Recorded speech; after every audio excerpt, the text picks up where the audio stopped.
I was thinking the scariest place to live in is in the narrative of your own mind. Because a lot of times we create narratives that have not been validated by truth. We create narratives when it comes to people. We create narratives when it comes to self.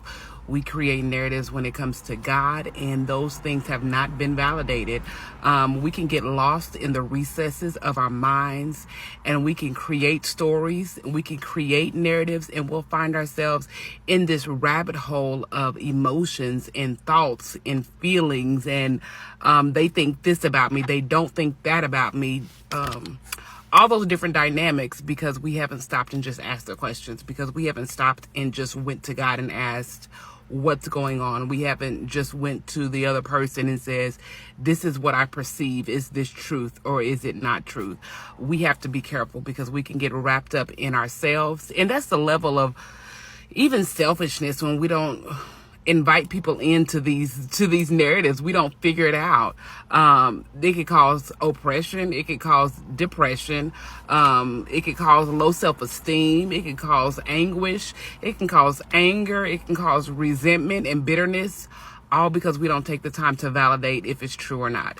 So I encourage you to have the conversations. I encourage you to talk to God. I encourage you to figure out why you think the way you think about people, places, things, situations, all that.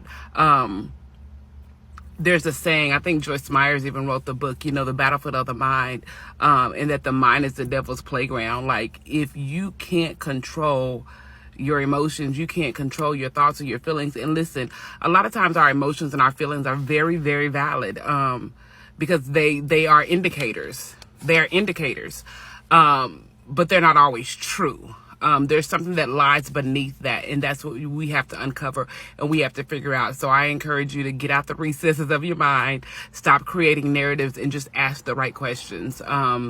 And that comes with a level of transparency and vulnerability, knowing that those are different. Transparent is when somebody asks you. Vulnerability is when you just offer up. So I encourage you to offer up these different narratives to the right people, to the people you need to offer them up with, and ask them, is this truth or is it not? Because you'll remain captive in your mind.